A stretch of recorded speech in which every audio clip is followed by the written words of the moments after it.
Hello there, welcome. I'm so glad you could join me today. You know, as we journey through life, especially as we cross that wonderful milestone of 70 and beyond, our routines naturally shift. Our days might look a bit different, and certainly, our nights do too. Have you ever found yourself settling down for the evening, maybe reading a book or watching a favorite show, and just hoping for a truly peaceful, restorative night's sleep? That feeling of wanting to wake up refreshed, ready for a new day, it's something we all share, isn't it?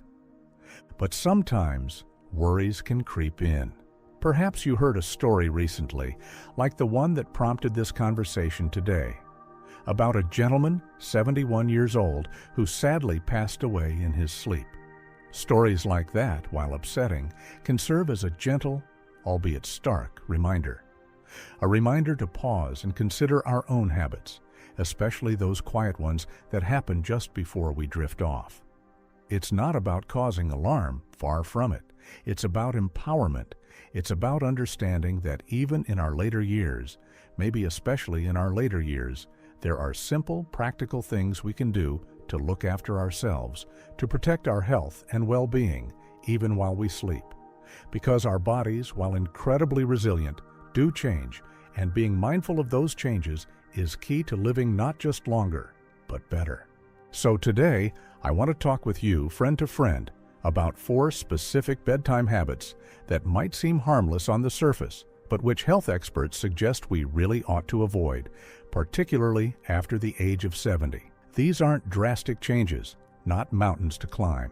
Think of them more as gentle course corrections, small adjustments to our evening routines that can make a significant difference to our nighttime safety and our overall vitality. We want those golden years to be truly golden, filled with energy, clarity, and peace of mind.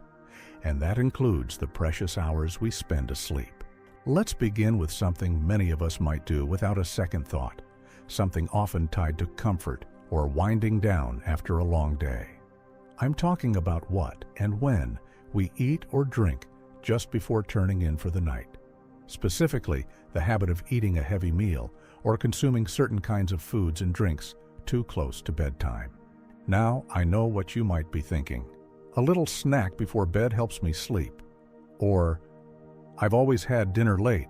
What's the harm now? And for many years, perhaps there wasn't much noticeable harm.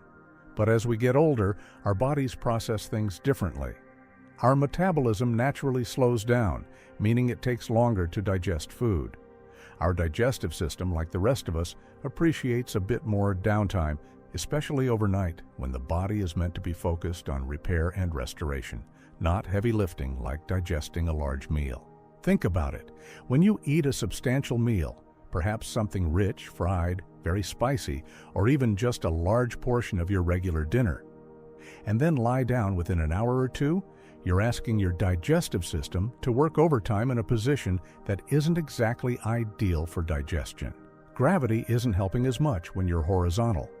This can lead to a whole cascade of uncomfortable issues that become more common and potentially more problematic after 70. One of the most immediate and common issues is indigestion and heartburn, or acid reflux. That burning sensation in your chest, the sour taste, the discomfort. It's not just unpleasant, it actively disrupts sleep. Lying down can allow stomach acid to more easily flow back up into the esophagus, causing that painful feeling. Chronic acid reflux, or GERD, gastroesophageal reflux disease, isn't just about discomfort. Over time, it can damage the esophagus. And consistently poor sleep due to reflux definitely takes a toll on your overall health, affecting your mood, your energy levels the next day, and even your cognitive function. Beyond indigestion, eating heavy meals late at night can also mess with your blood sugar levels. If you have diabetes or are pre-diabetic, a late-night meal, especially one high in carbohydrates or sugars, can cause your blood sugar to spike and then potentially crash overnight. These fluctuations aren't good for your system and can disrupt sleep patterns. Even if you don't have diabetes, maintaining stable blood sugar is important for overall metabolic health and energy regulation. There's also the impact on your cardiovascular system. Digesting a large meal requires increased blood flow to your stomach and intestines. Doing this close to bedtime, when your heart rate and blood pressure should naturally be lowering to prepare for rest, can put unnecessary strain on your heart. While a single late meal isn't likely to cause a major event, making it a regular habit, especially if you have underlying heart conditions or high blood pressure, is adding a stressor your body simply doesn't need during its crucial rest period. And let's not forget sleep quality itself. Even if you don't experience obvious heartburn or stomach upset, digesting food is an active process.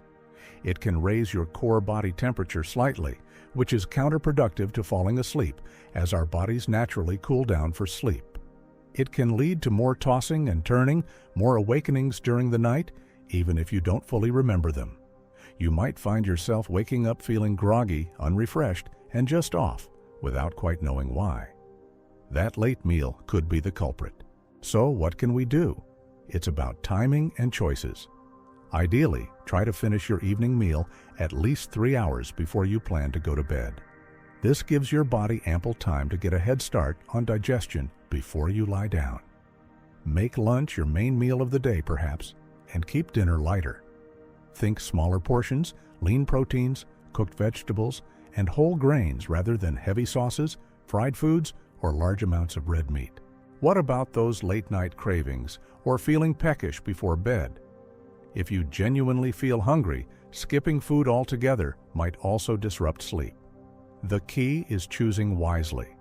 Instead of reaching for biscuits, ice cream, chocolate, or that leftover piece of pizza, opt for a small, easily digestible snack.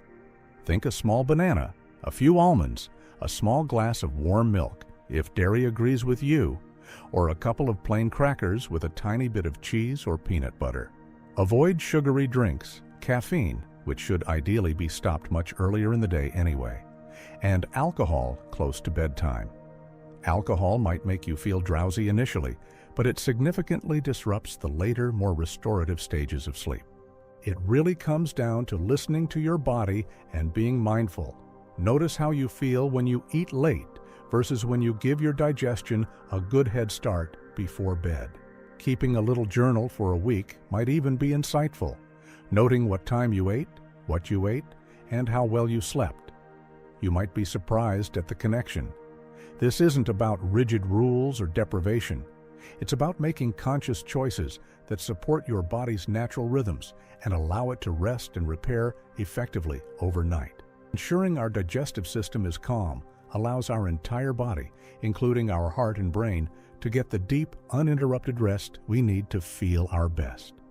Just as what we put into our bodies before bed matters immensely, so does how our body functions and rests during those crucial nighttime hours. And that brings us to think about other factors influencing our well-being while we sleep. And one of the most significant factors impacting how our body functions overnight is, quite simply, how well we are breathing.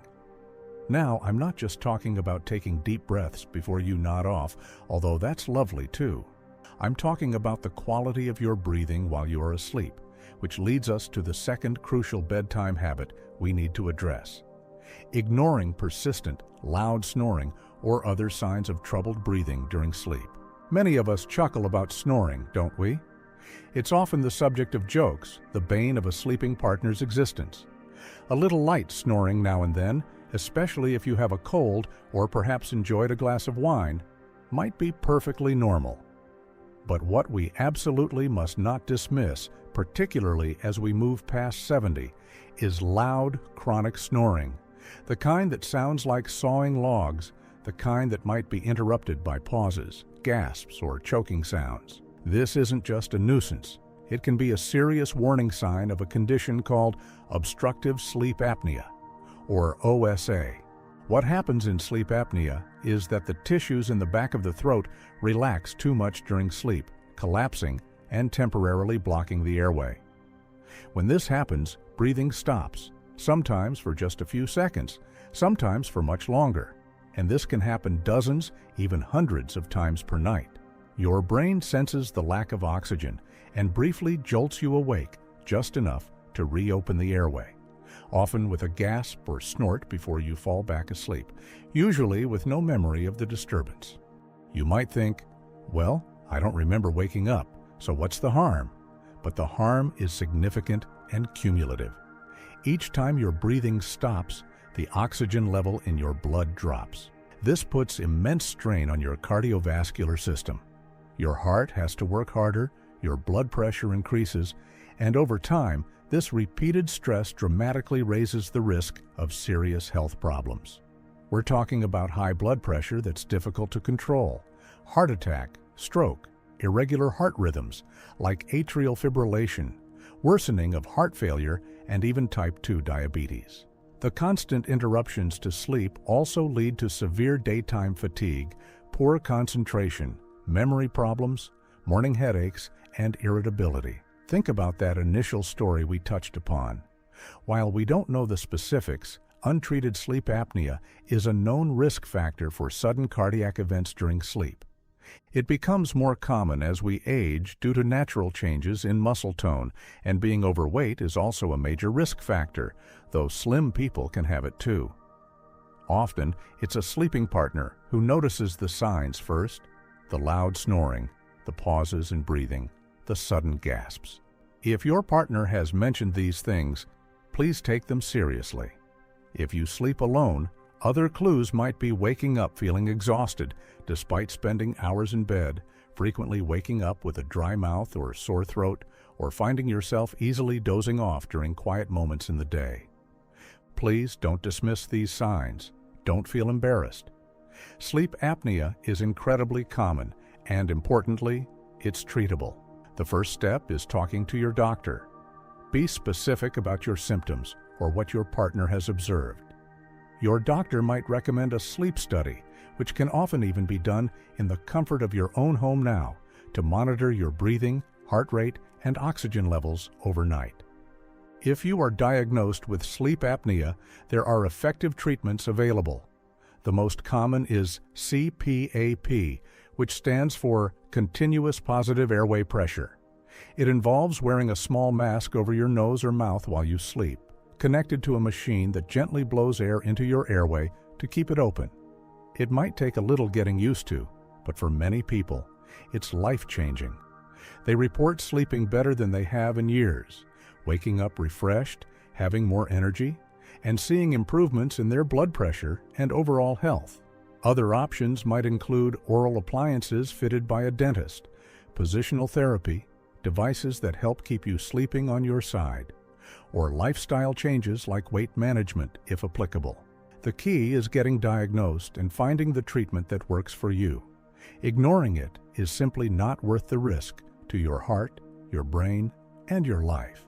Addressing potential sleep apnea isn't just about silencing snoring. It's about safeguarding your health during those vulnerable sleeping hours. Now, closely related to breathing well during sleep is the physical position your body is in. This brings us to our third habit to reconsider: sleeping in a position that compromises your breathing, circulation, or spinal alignment, or neglecting your overall sleep environment. Just like finding the right chair for comfortable sitting during the day, finding the right sleeping position becomes even more important as we age. Our joints might be stiffer, muscles may ache more easily, and conditions like arthritis or spinal issues can make finding a comfortable, supportive position crucial for a good night's rest. But it's not just about aches and pains. Your sleeping posture can directly impact your breathing and circulation too. For instance, sleeping flat on your back, while it might feel natural for some, can be problematic for several reasons. Firstly, as we just discussed with sleep apnea, gravity can cause the tongue and soft tissues in the throat to fall backward, potentially worsening snoring and apnea episodes for those prone to them. Secondly, depending on your mattress and pillow support, sleeping flat on your back can sometimes flatten the natural curve of your lower spine, potentially leading to back pain for some individuals.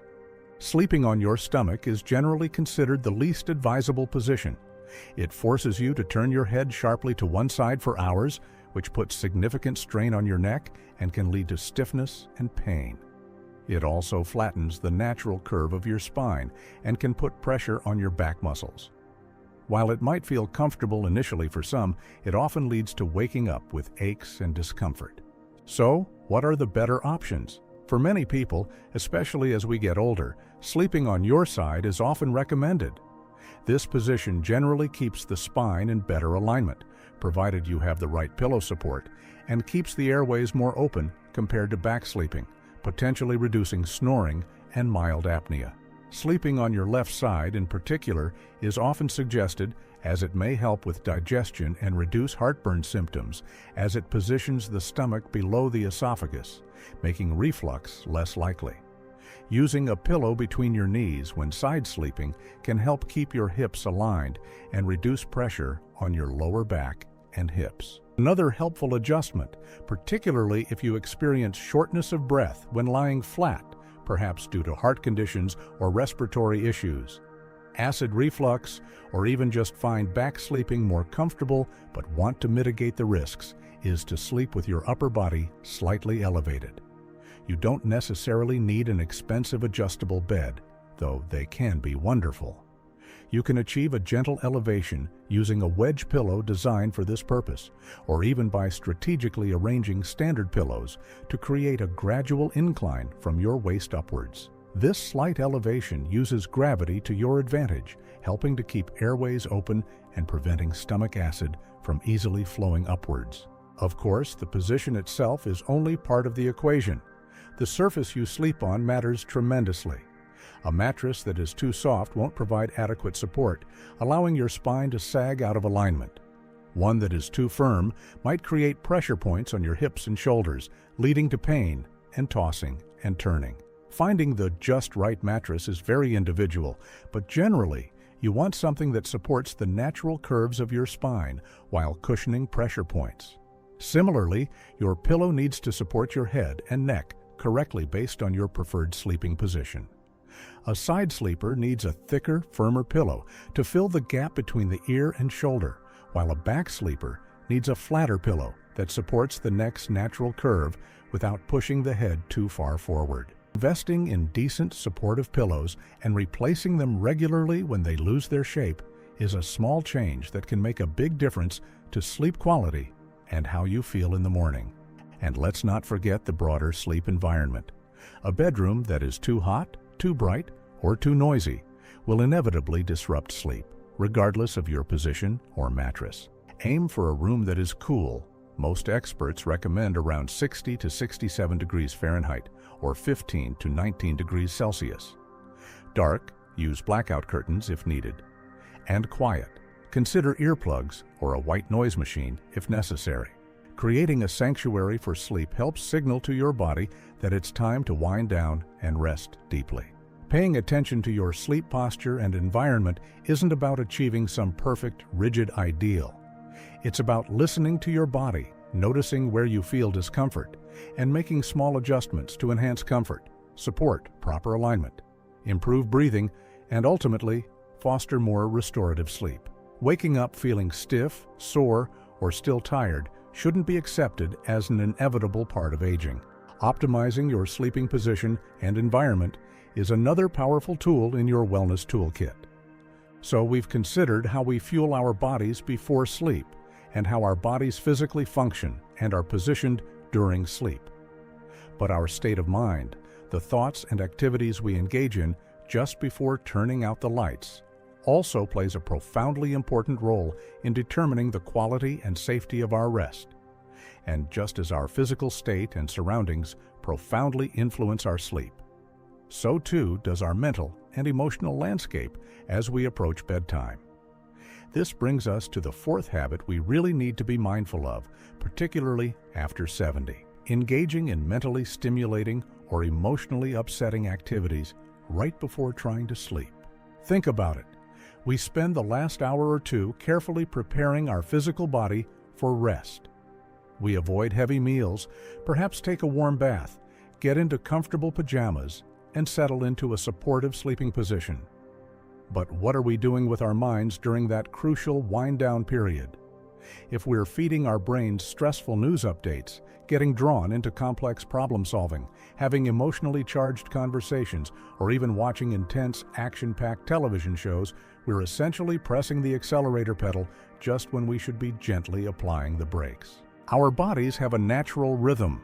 As evening approaches, the production of stimulating hormones like cortisol should decrease, while melatonin, the hormone that signals sleep, should rise. However, activities that trigger alertness, anxiety, worry, or even intense focus can counteract this natural process.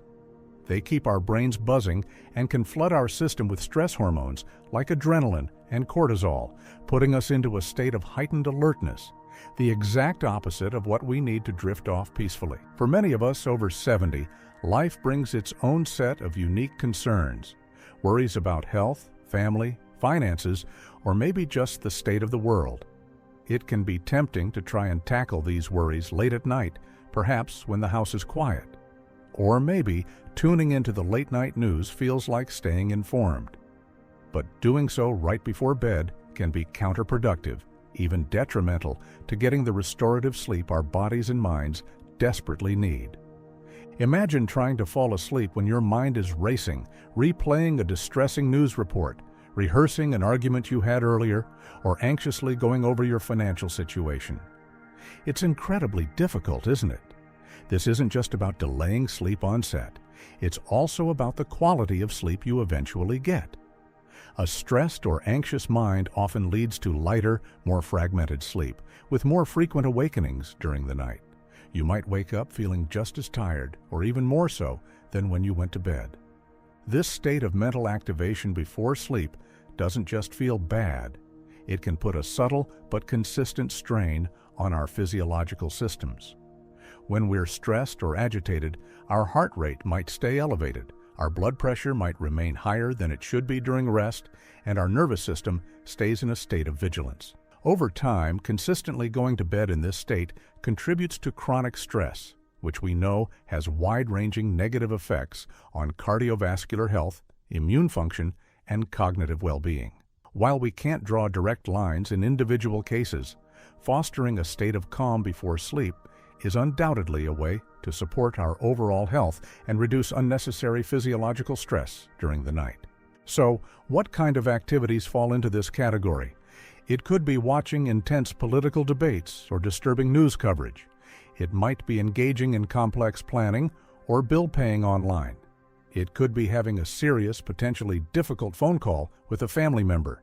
Even seemingly harmless activities like playing fast-paced puzzle games on a tablet or getting deeply engrossed in a thrilling novel can sometimes be too stimulating for the pre-sleep period. And yes, endless scrolling through social media often falls into this trap too, exposing us to potentially upsetting content or simply keeping the brain overly engaged. The solution lies in consciously creating a buffer zone between the demands of the day and the serenity needed for sleep. This means establishing a relaxing wind-down routine for at least an hour, preferably 2, before you intend to turn out the lights. This routine is deeply personal, but the goal is to shift your mind and body from doing mode to being mode. What might this look like? It could involve turning off the television news and instead listening to calming music or an interesting, but not overly taxing, podcast or audiobook. Put away the bills and the complex problem solving. Designate an earlier time in the day for those tasks. If worries are swirling, try writing them down in a journal. Sometimes, just the act of getting them out of your head and onto paper can lessen their power. Engage in gentle activities like reading a physical book, perhaps something light or inspirational, doing a simple jigsaw puzzle, or engaging in a quiet hobby like knitting or sketching. A warm, not too hot bath with Epsom salts can be wonderfully relaxing. Gentle stretching or practicing some simple mindfulness or deep breathing exercises can calm the nervous system significantly. Perhaps have a warm, caffeine-free drink like chamomile tea. Light, pleasant conversation with a loved one can also be part of a healthy wind-down, provided it stays away from stressful topics. Crucially, try to dim the lights in your home during this period and minimize exposure to screens, televisions, computers, tablets, and smartphones. The blue light emitted by these devices directly interferes with melatonin production, tricking your brain into thinking it's still daytime. If you must use a screen, use a night mode filter if available, and try to disengage completely at least 30 to 60 minutes before bed. Creating this peaceful transition to sleep is not a luxury. It's a vital component of self-care, especially as we navigate our later years. It acknowledges that our mental and emotional state is just as important as our physical state when it comes to achieving truly restorative rest. Protecting this pre-sleep period helps ensure that when you do lie down, your mind is ready to quiet down along with your body, allowing you to drift off more easily and experience deeper, more beneficial sleep. So, as we've explored these different aspects of our bedtime routines, it becomes clear that preparing for a safe and restful night involves a holistic approach. It's about being mindful of giving our digestive system adequate time to rest before we lie down, mindful of the subtle but crucial signals our body might be sending about our breathing during sleep, mindful of how we physically position and support ourselves for hours of rest, and just as importantly, mindful of cultivating a sense of inner calm and quietening our thoughts before we close our eyes. These aren't meant to be rules that add more stress to your life. Please don't see them that way. Think of them instead as gentle invitations, opportunities to tune into your body and make small, conscious adjustments that can yield significant benefits for your health, your energy levels, and your overall sense of well-being. Remember that story we started with? It serves as a reminder not to live in fear, but to live with awareness and to take proactive steps to nurture our health at every stage of life. Even seemingly small changes, when practiced consistently, can make a world of difference. You have the power to influence how well you sleep and how vibrant you feel, day after day. I truly believe that our later years can be some of the most rewarding. Taking care of ourselves, including prioritizing healthy sleep habits, is fundamental to enjoying them to the fullest. It's about ensuring you have the energy for your hobbies, the clarity to connect with loved ones, and the vitality to embrace each new day with enthusiasm. What are your thoughts on this? Do you have any bedtime routines or tips that you find particularly helpful for getting a good night's sleep? I'd love to hear about your experiences or any wisdom you'd like to share. Please feel free to leave a comment below. Sharing our knowledge and supporting each other is what this community is all about. And if you found this conversation helpful or thought-provoking, please consider giving this video a like. It really helps others find this information too. And if you haven't already, perhaps click that subscribe button and the little notification bell. I share regular insights and practical tips focused on living a healthy, happy, and fulfilling life after 60, and I'd be delighted to have you join our growing family here. Thank you so much for spending this time with me today. Remember, be kind to yourself, listen to your body, and know that taking these small steps towards better sleep is a wonderful investment in your precious health. Here's to many nights of peaceful rest and many days filled with joy and energy. Until next time, take good care.